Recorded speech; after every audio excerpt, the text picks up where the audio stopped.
welcome to tonight's presentation, The Case Against Sugar. My name is Trish Chappett. For those of you who have not met, I am also known as Coach Trish or the other Trish. I'm Dr. Trish Murray's health coach here at Discover Health Functional Medicine Center. And today we are going to talk about that pesky or wily ingredient that many people struggle with, that is sugar. So I'm going to share my screen and stop my video so that we can enjoy the slides, and then I'll be back with you at the end for some Q&A. And you can always put some questions in the chat if you have questions as we go along. I will be doing questions, reviewing those at the end of the presentation. You can also unmute yourself at the end if you have any questions, but we'll leave everybody muted while we're going along and doing the presentation. So I'm going to disappear for a little bit and then we'll get going. All right, so sugar comes in many forms, as you may be well aware. Beyond the obvious white powder that we often think of in terms of table sugar, some forms are claimed to be better than others. Some have names you wouldn't even recognize on an ingredient label. The whole subject of sugar in the health industry can be really confusing.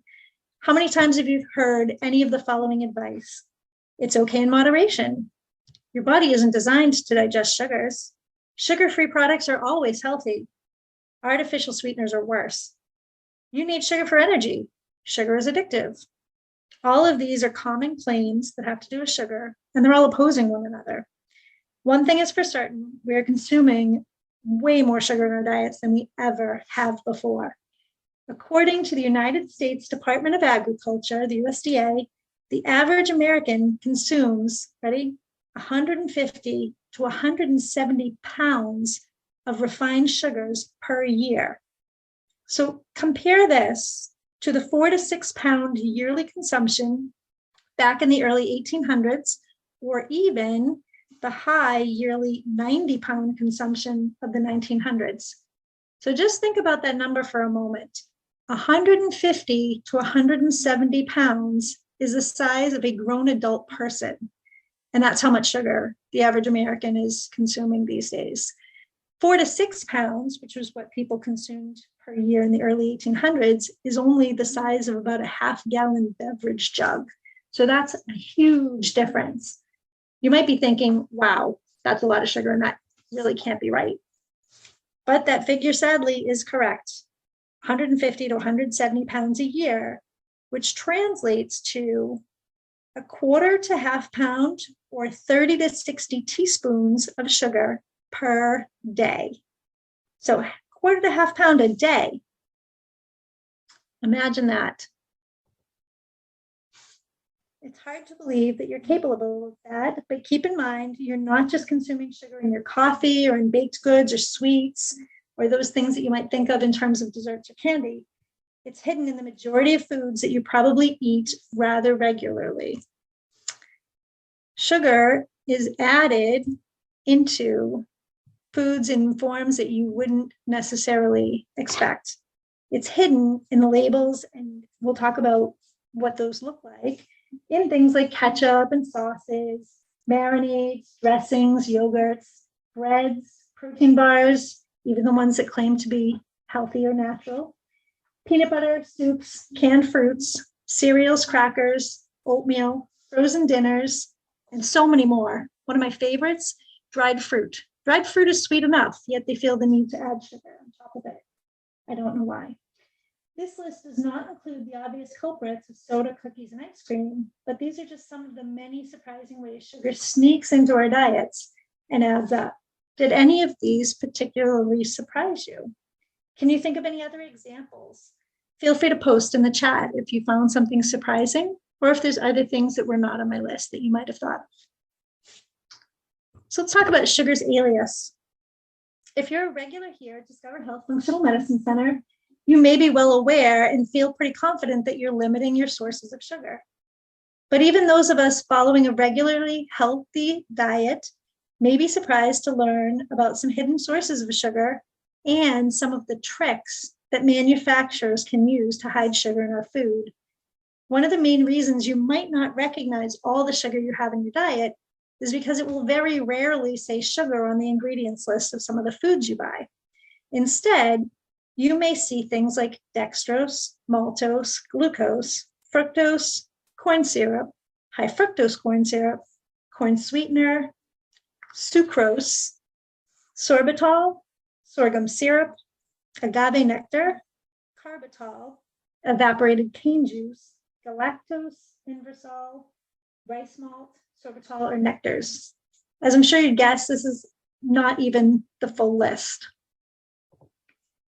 A few tips for identifying sugars is to look for words that end in OSE, like galactose, or IDES, IDES, and examining the entire ingredients list as often there's more than one type of sugar in a product. So you may know that manufacturers must list ingredients in descending order. So the ingredients that are used in the greatest amounts must be first, and then they descend to those in smaller amounts. If sugar is the most prevalent ingredient in the product, they can make it appear to be less prominent by using multiple forms of sugar. This way, each of them can be listed separately, appearing further down the ingredients list than they would otherwise be if they were listed in a single form. So that's where it can really add up. So what's the big deal anyway? Why do we care? If sugar's already in all the food we're eating, it's not like everyone's sick, so why is this important? Well, the problem with excessive sugar consumption is that most health issues do not manifest immediately.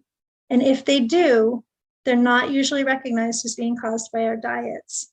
Mental illness, behavioral problems are often contributed to other sources beyond diet, as are allergies, arthritis, and migraines, explained away by our environment, stress levels, and responses to medication. Immune disorders, degenerative diseases, diabetes, and cancer all take time to diagnose.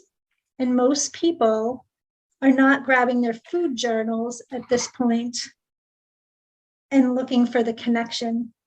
However, there's more research being conducted on the effects of sugar on human health by the day. And let me tell you, it's not looking too great for sugar's case. To best understand how and why sugar is so dangerous, you must first know what it's made of. Before sugar leaves the digestive tract, it's composed of two simple sugars, glucose and fructose. Glucose is an important energy source and it's easy to obtain. If we don't consume it in our diets, our bodies will produce it. Simple as that. However, fructose is different. Our bodies do not produce much of it, and quite frankly, there's really no need for it to do so. In fact, there's no proven physiological need for fructose at all. So that high fructose corn syrup found in so many products is really not doing us any favors. The relationship between sugar and insulin resistance has become a crucial topic of discussion and one you've probably heard of. Insulin is one of the most important hormones in our bodies. It's responsible for directing glucose, one of those sugars we talked about, into our cells so that it can be used for energy. However, when our cells no longer respond to insulin, our body receives the message that it needs to produce more. In response, the pancreas makes more insulin. But over time, the pancreas is unable to keep up with the demand, and blood sugar is no longer able to be maintained. This is known as insulin resistance. So insulin resistance is thought to be a big contributor to many diseases, including, but not limited to, type 2 diabetes, obesity, cardiovascular disease, and metabolic syndrome. Metabolic syndrome, which you may have heard of, is a cluster of conditions that increase the risk of heart disease, stroke, and diabetes. It includes high blood pressure, high blood sugar, excess body fat around the waist, and abnormal cholesterol levels. Even after these diseases develop, elevated blood sugar remains an ongoing problem. It's often the reason why people with these illnesses experience other complications, like vision issues and diabetes, for example. So it's no secret that obesity is also a serious epidemic. 1 of 3 children and 2 out of 3 adults are either overweight or obese in the United States. And sugar is a role in weight gain that's much more serious than just adding in some empty calories. It actually affects the hormones responsible for satiety and the feelings of satisfying your hunger. Therefore, it leads to eating more. Research shows that there's a 60% increased risk of obesity in children for every daily serving of sugar-sweetened beverages in their diets. It's important to note that weight gain from sugar often manifests in the abdominal area. This visceral fat in our belly presents a higher risk profile for many other diseases, some that are even life-threatening. This brings us back to the discussion of fructose, one of the main components of sugar. Although calorically equivalent, so it's the same in terms of calories, not all sugars are metabolized the same way. Fructose is metabolized by the liver. This wouldn't be a problem if we all minimized our sugar intake and increased our daily physical activity. Our bodies would be able to handle it. Typically, fructose would be turned into glycogen and is stored in the liver for safekeeping until we're ready to burn this energy reserve. However, if there's already an ample amount of glycogen in the liver, eating more sugar overloads it. The extra is then forced to be turned into fat. The process is then the beginning of non-alcoholic fatty liver disease, among other complications. To take it even further, some studies have suggested that sugar can be just as damaging as alcohol to the liver, even if you're at a healthy weight. Luckily, the liver can repair itself, but with continuous sugar overconsumption, it can never catch a break. Researchers have now made links between fructose consumption, obesity, and metabolic disease. And recent literature has indicated that fructose in high concentrations, as is present in high fructose corn syrup and sucrose, are proving to be toxic.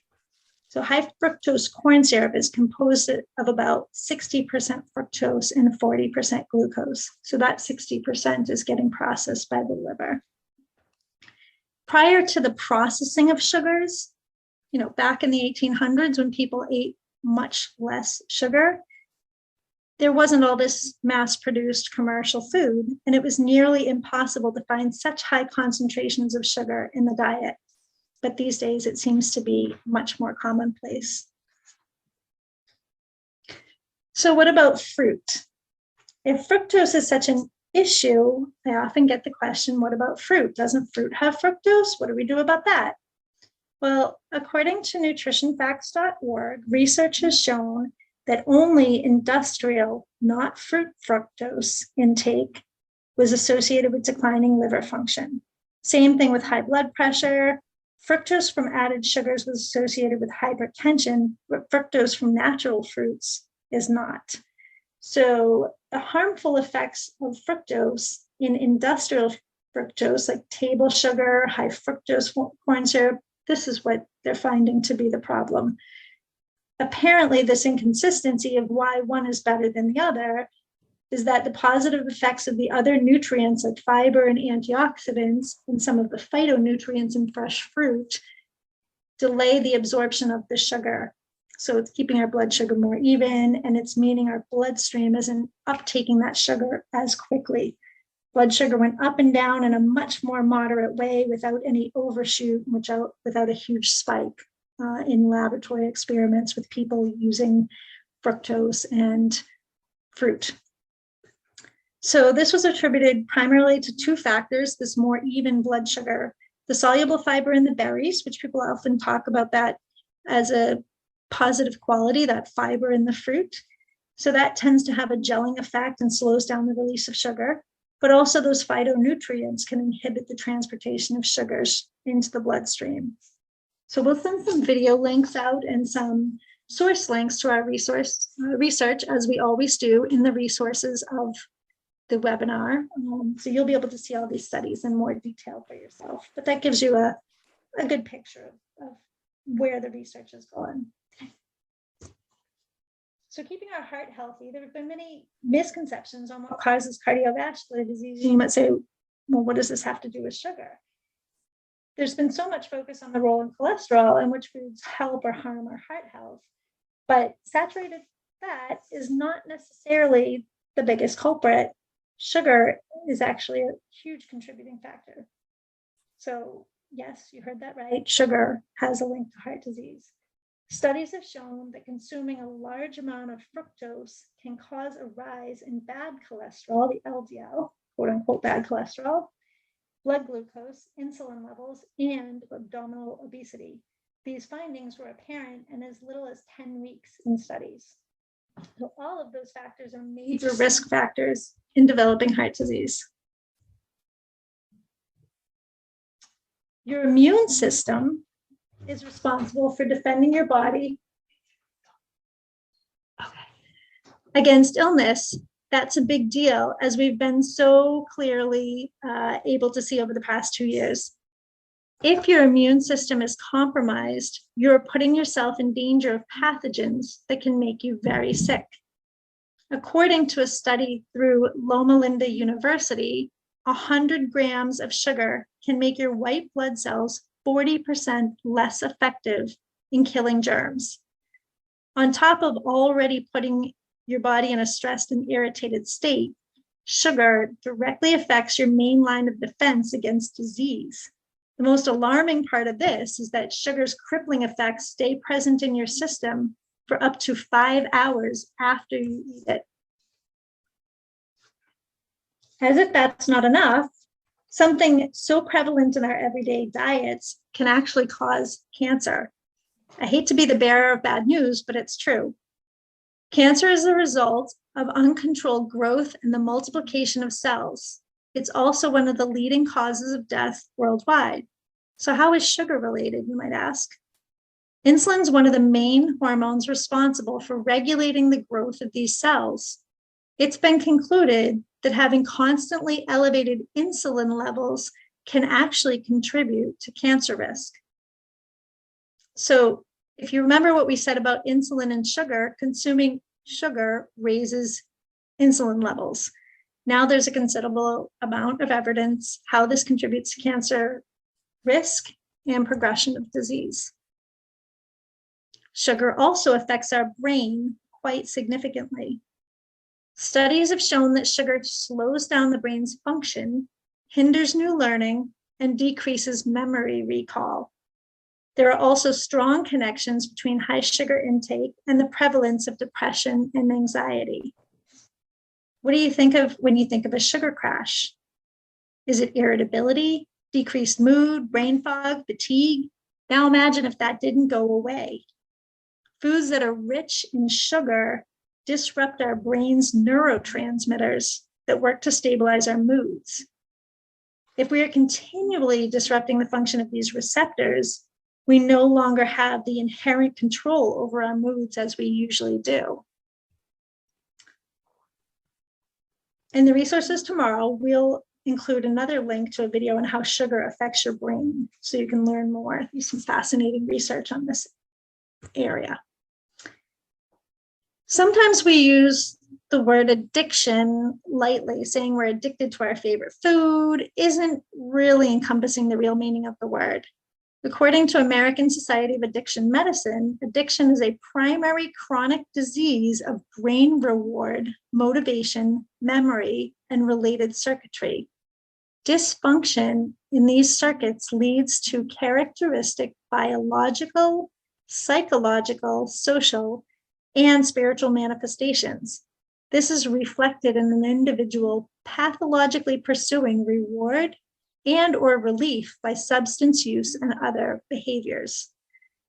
So addiction is characterized by an inability to consistently abstain, impairment in behavioral control, craving, diminished recognition of significant problems with your behaviors, a dysfunctional emotional response. This is pretty heavy stuff. And sugar is addicting. So once sugar has that effect on your brain, a lot of people feel that they can't control it, that they're addicted to sugar, and that is a very real thing. Dopamine is a transmitter responsible for controlling the reward and pleasure responses of the brain. When you eat a lot of sugar, a massive amount of dopamine is released in your brain. As you continue to consume sugar, the dopamine receptors become less powerful. So the response to that sugar is less effective, meaning more sugar is needed to create that same euphoric dopamine reaction. This continues in a vicious cycle, much like what happens if somebody's addicted to a drug or some other substance. A popular study proved the addictive qualities of sugar with rats and Oreos. The pleasure regions of previously drug-addicted rats' brains were significantly more active when exposed to Oreo cookies compared to cocaine. So the Oreos were even more addictive than the drug. A later study showed that the brains of people with food addiction reacted to sugar the same way as drug addicts react to drugs. This is truly proof that sugar can take over our brain chemistry and deliberately make us crave and eat more of it. So the good news is once you sort of cut the ties with sugar, it does get better. You can reverse that strong pull of your brain and your body and your biochemistry to be craving that sugar. Well, sugar is obviously very much a negative contribution to our health and our lives from everything we're talking about. Not all sugars are created equal. Some are much worse for us than others, and of course, vice versa. So up next, I'll be going through some sugars that we should definitely avoid as much as we can, as well as some recommended alternatives. And if you'd love to share in the chat, I'd like to hear from any of you if you currently use any sugar alternatives. Some people may have some favorites or some that they already know about. So we'll talk about the ones to steer clear of first, and then we'll talk about some of the ones that are recommended. If possible, you want to avoid the following. Aspartame. This is a chemical sweetener best known for diet soda use. Some people can tolerate it well in the short term, while others report migraines and digestive distress. Regardless of the initial reaction, aspartame has been proven pretty dangerous in isolated situations. For example, the University of Liverpool conducted a study where aspartame was mixed with a common food coloring. The result was clear toxicity to brain cells. Additionally, researchers found that when aspartame breaks down, it creates formaldehyde, which is a well-known carcinogen. Yikes. I don't want that in my drink if it was me. Sucralose, commonly known as the brand name Splenda, is processed using chlorine. Researchers are also finding that the waste of those consuming this sugar can't be broken down in wastewater treatment centers. So imagine what that means for the inside of our bodies. High fructose corn syrup can be a bit challenging to avoid. It is in almost all processed foods. But this sweetener plays a huge role in the fat buildup in the liver, in leptin resistance, and in major weight gain. A study even found that high fructose corn syrup is sometimes laced with mercury, which is a heavy metal, and it's linked to heart disease and developmental disorders such as autism. But don't worry, I'll be suggesting some safer alternatives.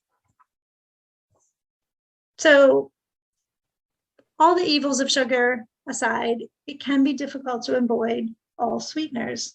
Some safer sugar alternatives include stevia, which is an extract made from the leaves of the stevia plant. It has been shown to help balance fasting blood sugar levels, cholesterol, insulin resistance, and blood pressure. However, it's important to pay attention to the source of stevia. Some brands include additives, so you want to check your labels. Coconut sugar is a natural sweetener, unrefined, and still contains all of its vitamins and minerals. It does not contribute to the strong fluctuations in blood sugars like other refined added sugars. Raw honey has less fructose and provides other health benefits, including promoting heart health and fighting inflammation. And you can, in certain areas, find it local. Monk fruit Ketogenic and diabetic approved monk fruit is a natural sugar that doesn't spike the blood sugar. It's a 0-calorie sweetener, high in unique antioxidants called moghrosides. As always, too much of even a good thing can be not such a good thing. So please keep in mind that these alternatives do still break down to glucose and fructose in your body, and all sweeteners should be used in moderation.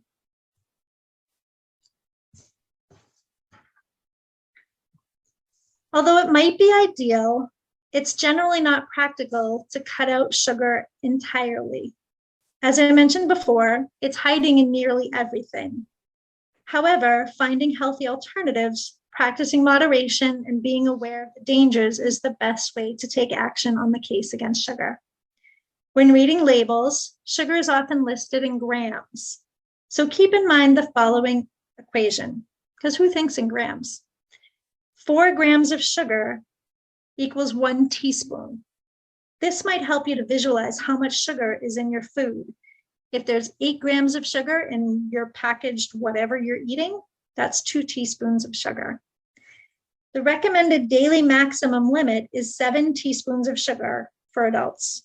Most Americans, even when they're eating foods labeled healthy or natural, are consuming a daily amount upwards of 32 to 42 teaspoons of sugar.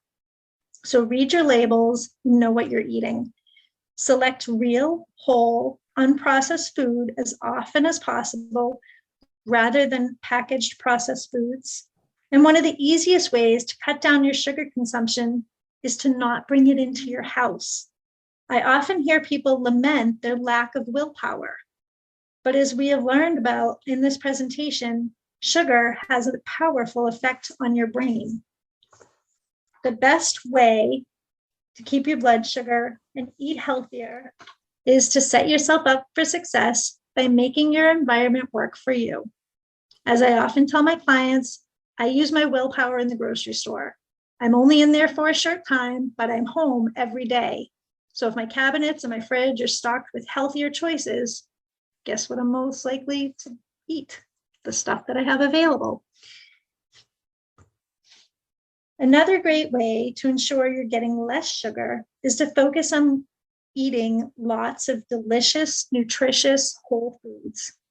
If you've been with Discover Health Functional Medicine Center for any reasonable amount of time, or even probably for a short amount of time, you've surely heard Dr. Trish talk about the rainbow diet concept. This includes the following: eating a minimum of 5 to 7 servings per day of colorful fruits and veggies, aiming for at least 1 serving of every color every 48 hours, choosing healthy fats like extra virgin olive oil, olives, coconut oil, and coconut milk, avocados, nuts, and seeds, limiting grains to 1 to 2 servings a day. So that includes all bread, pasta, rice, oatmeals, or cereals. Eating 2 to 3 servings of protein per day. We're looking at well-raised meats, and a serving size is the palm of your hand. 1 to 2 eggs or plant-based protein powder, or your protein source of choice. It could be fish as well. Limiting sweets to once per week. Yes, that does read once per week, even for quote unquote healthy sweets. Healthy food can be enjoyable and satisfying. Lots of colorful, nutrient-dense foods can help you feel your best physically and mentally. And if you're eating all that healthy food, you don't have much room for all the other sugary stuff. So how are you feeling about your sugar intake? I know that this was just a ton of information that I shared, and it may be a little overwhelming, but that's okay. Changing your eating habits, if needed, and taking control of your health requires a lot of effort at first, but it becomes easier and it's incredibly rewarding. You will experience a higher quality of life, maintain a healthy weight, have more natural energy, and can prevent serious illness down the road. There's so much value kicking sugar to the curb and becoming the healthiest version of you. If you feel like you need some support phasing out sugar of your out of your diet, I'm absolutely here to help. And in the past, I've even led a Sugar Busters small group class for folks who wanted to ditch their sugar addiction or lower their consumption on sweets. I also work one-on-one with individual coaching clients to develop their wellness vision and identify personal strategies that work best for you. Healthy food is clearly the way to go, and there's lots of great ways to do it, and it doesn't have to be painful. It can be delicious and fun and really satisfying. So thank you so much for taking time to be part of this presentation, The Case Against Sugar. And as I mentioned, we will be posting all the resources, research, and videos and things that we use to pull together this presentation. So I'm going to stop sharing the slides and head over to the chat to see if there's any Q&A. And at this time, if you have any questions, you're more than welcome to put them in the chat, or if you'd like to, you can unmute yourself and we can talk as a group. And apologies if at the beginning my voice was fading in and out. I didn't realize that my microphone was a little variable. Hopefully you were able to hear me. So some people have said in the chat they've used monk fruit. Some people do get migraines from artificial sugars. They've used coconut sugar or raw honey. Oh, also using delicata or sweet dumpling squash to sweeten pumpkin pie. That's a great tip shared by Mesa. Thank you. Mesa is a wonderful cook, so I love that tip from her. Maple syrup or juicing fruits, somebody asked about. So yes, maple syrup can be a decent alternative as well, especially local, real maple syrup, not the imitation maple flavored syrup.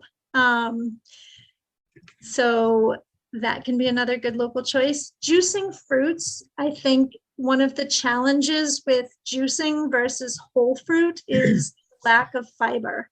So, and the quantity of sugar. If you were to drink a glass of orange juice, say the size of a standard large cup, you're going to be consuming way more oranges in one sitting than you would ever do if you ate the whole fruit, and you're not getting the benefit of the fiber.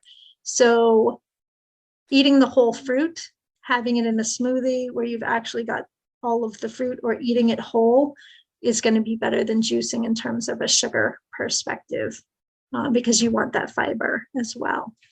And, you know, the quantity, if you ever sat down to eat an orange or an apple, you would never eat 8 or 10 of them, but that's how much you might need to make this, you know, make a giant glass of juice. Hopefully that answers that question. Any other questions, thoughts, comments? So what is alcohol sugar? So sugar alcohols are like, they're also known as polyols. They're used as sweeteners and bulking agents. Sometimes they're used as a sweetener in itself, and they typically occur naturally in foods, and they come from fruits or berries. So they're sort of, as I said, like an extract. It's a type of carbohydrate, but it's not necessarily a sugar in and of itself, even though it's kind of, it's termed sugar alcohol. It's not sugar or alcohol. So it's a little bit of a misnomer. Any other questions I can answer? Was there anything surprising that came up tonight for folks? Yeah, the amount of sugar that is being consumed. What was it in the early 1900s? I didn't catch that. Sure. So in the early 1900s, it was 90 pounds. And now we're up to 150 to 170 pounds per year. And really the difference has become the processed food, right? If you think back to the 1800s and early 1900s, there really wasn't packaged processed food to the extent that we have now. And yes, somebody else asked about maple syrup or honey. Maple syrup or honey are on the better end of the alternatives. Yes, for sure. And local maple syrup, the real stuff, not the corn syrup that's flavored to seem like maple syrup. And I think that's the that's the difference these days is we really have to look at what we're eating, right? There's so much sort of modified food out there that isn't really food, right? Think of potato chips that aren't really potatoes at all. There's some kind of weird pressed potato starch into a chip shape, right? The food has just become so much more modified and so much more ingredient heavy, right? So it used to be, and you can still find it if you're looking for it. Ketchup would be previously tomatoes and not much else. Maybe a little bit of vinegar, maybe some salt and pepper, maybe some, something, some kind of seasoning in there. But now there's like so many more ingredients, right? You have to actually look specially to find the ketchup that doesn't have sugar in it. Yeah. That used to not be the case. So I think there's just become a lot more additives in our food over time. I was surprised to see sugar and ketchup.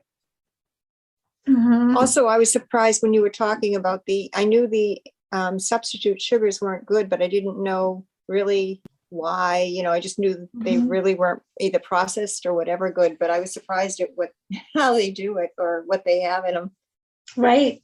Yeah, that was pretty eye-opening as well. The formaldehyde piece and the chlorine and the research. And that. Chlorine. Yeah. Yeah. Something I look for in my diet. Right. Yeah. Yeah, it added flavor. Yeah. The different types of, just the names it can take on. You kind of look at these labels sometimes and you just sort of glaze over because there's so many different names, and realizing what those are, when we don't know the name of something, or the fact that the labels have to be put in descending order. So if you have sorbitol, mannitol, corn syrup, and sugar on a label, sugar could actually be the highest ingredient, but they don't want to list it that way. So they spread it out. It's become quite a trick. So somebody asked, any tips for giving up sugar if you have hypoglycemia? Obviously working with your doctor in terms of if you have a medical condition, but one of the key things about sugar is that spike and that crash. So, high sugar and low sugar are worsened over time by this giant, spike and this crash. And having a more consistent blood sugar level can help with those highs and those lows, because things with fiber, also the glycemic load of a meal. So if you're eating something that has a bit more sugar, eating something that has a bit more fat and a bit more protein, healthy fats with it, can help to even out what the glycemic load, that spike of that entire meal is.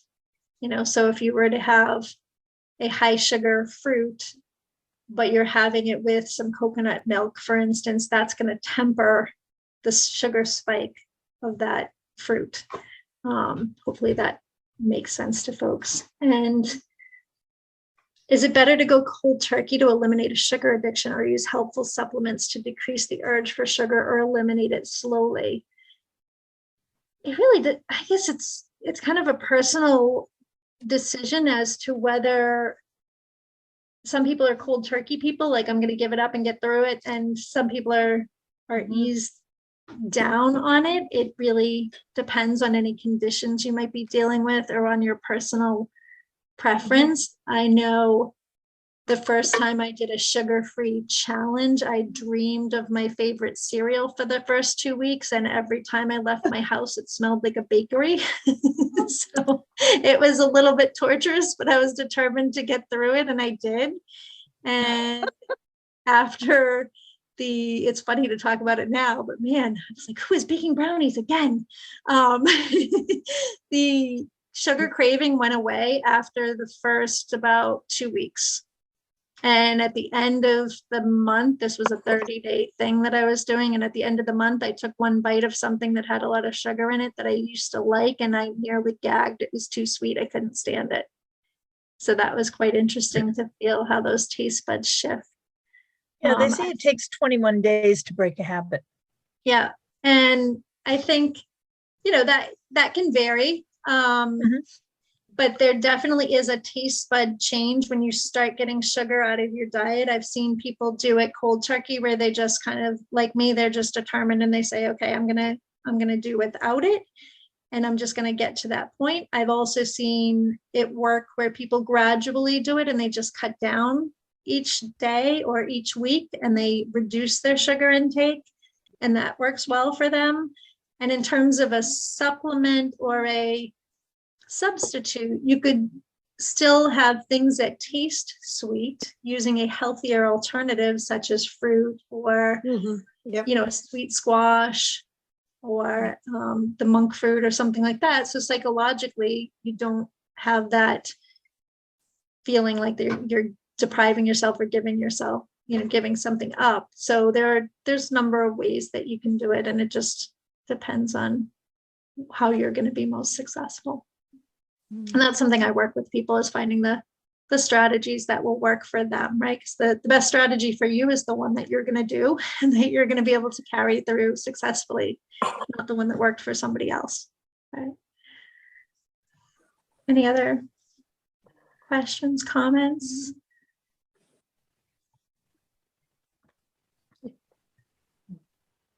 I was Feedback? just thinking if someone has a urge to have something, they could have like keep grapes if they like Mhm. grapes, or would is raisins too much of a? No, I think just looking at, one of the things with dried fruit that always bothers me is they so often add sugar to it.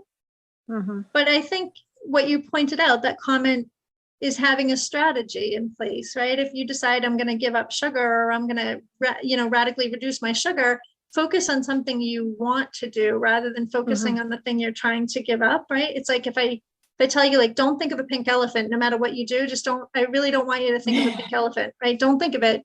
Don't have a pink elephant in mind at all. Well, what are you going to think of, right? So if you're saying, like, I'm giving up sugar, I'm not going to have sugar, I'm not going to have sugar, your whole brain focuses on sugar.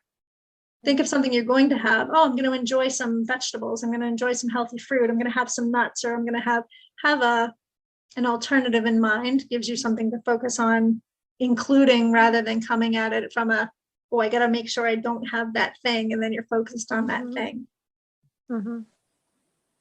Yeah, Nisa. Oh, yeah. So if you want a real treat, I don't know if you've done this or not, but take grapes and throw them in the freezer. Yes. Yeah, Really good. that is delicious. Yeah. It's like an extra, it's almost like eating candy without eating candy. Right. Yeah. Right. And things, once you do have a much lower sugar content in your diet, if you're eating very little sugar, when you have fresh fruit or even fresh vegetables, they taste so much sweeter. Yeah. And food tastes so much more flavorful. A lot of those artificial sugars or added sugars kind of dull our taste buds. And when you get that back, it's quite amazing, actually. Yeah. All right. Any other questions, comments? I don't see anything else in the chat. Hopefully I did answer the questions that people brought up. I'm going to put my email address in the chat. If anybody does have any questions or things that they want to ask one-to-one that they maybe don't want to share with the group, feel free to reach out to me at Discover Health. You can always give me a call or reach me at discoverhealthcoaching@gmail.com. And I'll put our phone number in here as well. Happy to follow up. We will be posting the slides or not the slides, but the resources from the slides, the studies and things that were mentioned in the Facebook group. If you're not part of our Facebook group and you are on Facebook and want to join, all you need to do is look for us, Discover Health Functional Medicine Center, and look for our group. We have a private Facebook group, but anyone who asks can join, and we'll let you in, and then you get the resources and things. We also post healthy recipes in there. I did post today in there a 3-ingredient naan bread that my sister-in-law made for us. It was coconut flour, coconut milk, and arrowroot or tapioca starch, I think. No sugar, delicious. You can also use almond flour. Hmm. That was today's post. So we share things like that, healthy eating and Is other Is fun that tips on the is that on the Facebook Discover Health Facebook page? Oh, on good. the Facebook group. Yeah. So we'll be posting in there, and if you can't find us, just give me a shout and I'll be happy to help. Thank you, everybody. Thanks so much for being part of this. And Dr. Trish and I will be switching off like this every other month. So she'll be doing a webinar, I'll be doing a webinar. We've got some other great topics coming out throughout the year. And always suggestions welcome if you've got, or feedback welcome if you've got feedback for us. We're happy to have it. All right. Happy St. Patrick's Day, everybody, and have a great night.